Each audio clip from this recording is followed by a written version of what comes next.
Assalamualaikum warahmatullahi wabarakatuh. Pada anak-anakku kelas 4C, pada kesempatan pagi hari ini, mudah-mudahan kalian selalu dalam keadaan sehat, masih semangat dalam mengikuti pelajaran, dan yang Pak Teguh harapkan semoga kalian selalu fokus dalam menerima pelajaran-pelajaran yang nanti akan Bapak Ibu Guru sampaikan.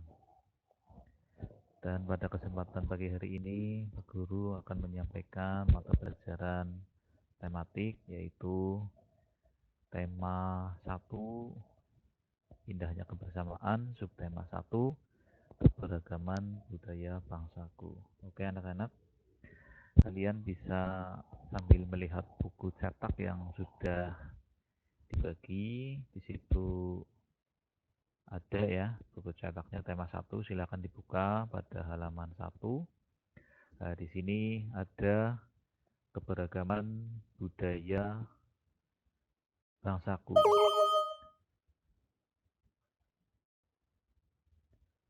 Keberagaman budaya bangsaku, coba kalian simak bacaan. Kalian baca boleh. Tahukah kamu bahwa Indonesia terdiri atas banyak pulau, suku bangsa, tarian, rumah adat, serta agama? Ayo kita cari tahu lebih jauh tentang keberagaman itu.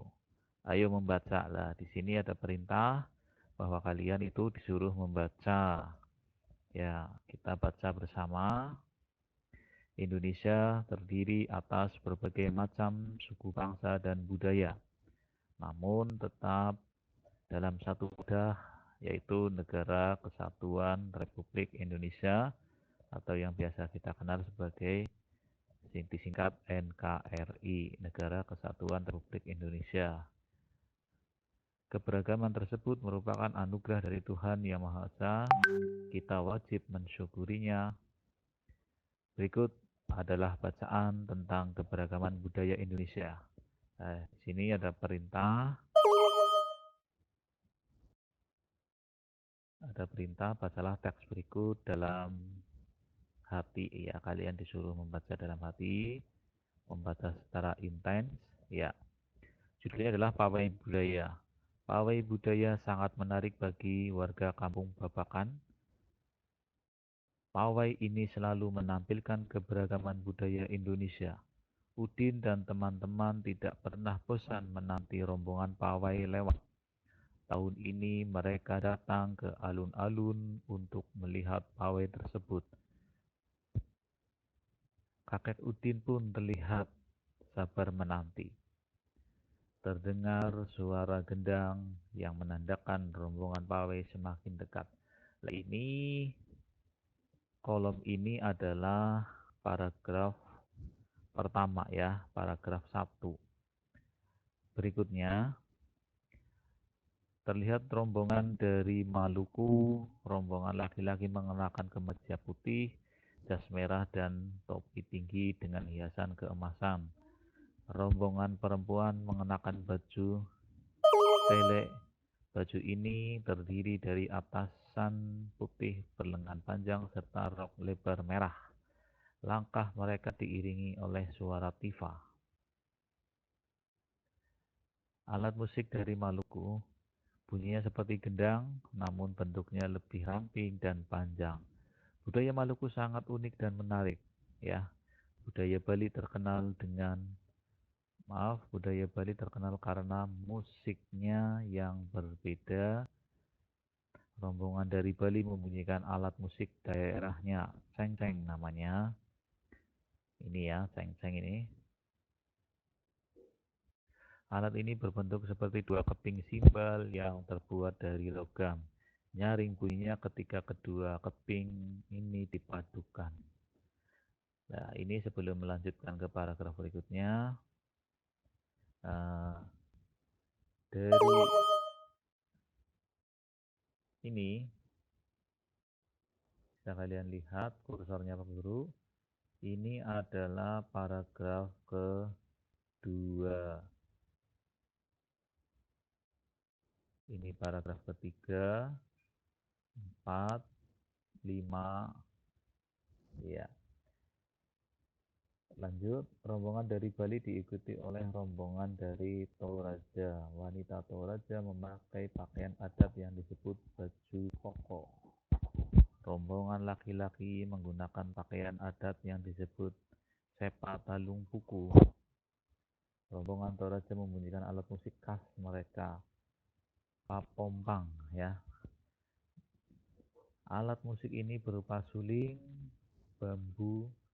bambu besar yang bentuknya seperti angklung. Ya ini bisa dilihat ini. Nah, unik bunyinya, budaya Toraja sangat menarik untuk dipelajari.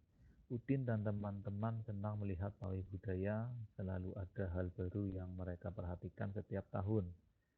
Pakaian adat dari berbagai suku di Indonesia selalu menyenangkan untuk diamati. Benar kata Ibu Udin, kebudayaan Indonesia memang sangat beragam, kaya dan mengagumkan.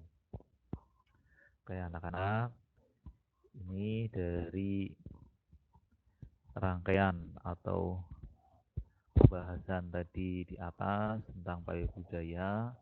Ada 2 poin penting yang harus kalian catat ya. 2 poin penting yang harus kalian catat.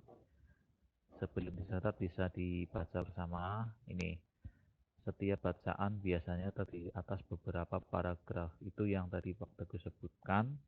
Ini namanya paragraf nih, rombongan dari Bali sampai tulisan dipelajari, ini namanya paragraf ini. Terus ini Udin dan teman-temannya sampai kalimat kaya dan mengagumkan, ini juga paragraf. Ya. Jadi setiap bacaan biasanya terdiri atas beberapa paragraf. Setiap paragraf memiliki gagasan pokok yang didukung oleh gagasan pendukung. Nah ini, jadi ada 2 poin yang penting. Yang pertama, gagasan pokok. Yang kedua, gagasan pendukung.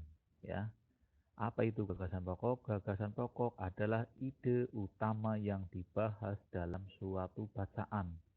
Ya, jadi ketika kalian sudah membaca, yang terpikirkan pertama kali oleh kalian itu apa? Ya, itu namanya gagasan pokok. Nah, kalau gagasan pendukung apa? Gagasan pendukung adalah berupa gagasan pendukung adalah uraian ya, atau tambahan informasi untuk gagasan pokok. Jadi kalau gagasan pendukung itu adalah tambahan untuk menguraikan cerita, itu gagasan pendukung. Contoh, Pak Teguh membuat cerita sedikit. Ini contoh paragraf ya. Di desa Suro telah terjadi tanah longsor. Tanah longsor tersebut mengakibatkan jalan raya tertutup oleh tanah, sehingga terjadi kemacetan. Warga bersama-sama membersihkan jalan raya. Setelah membaca ini, apa yang kalian tangkap? Ayo, setelah membaca ini, apa yang langsung ada di dalam pikiran kalian? Ya, pastilah yang ada di dalam pikiran kalian adalah tanah longsor. Ya, Pak tidak? Nah, jadi Pak Guru ulangi lagi, di desa Suro telah terjadi tanah longsor. Tanah longsor tersebut mengakibatkan jalan raya tertutup oleh tanah, sehingga terjadi kemacetan. Warga bersama-sama membersihkan jalan raya. Ya, setelah selesai yang Pak Teguh pikirkan, oh ya ada tanah longsor. Berarti tanah longsor ini adalah menjadi gagasan utama atau gagasan pokok. Lah yang menjadi gagasan pendukung apa? Terjadi kemacetan karena tanah longsor. Warga bersama-sama membersihkan jalan raya itu. Nah, setelah kalian paham dengan gagasan pokok dan gagasan pendukung, maka kalian akan diberikan tugas oleh Pak Guru. Lah di sini ada gagasan pokok ya. Nanti perintahnya ada di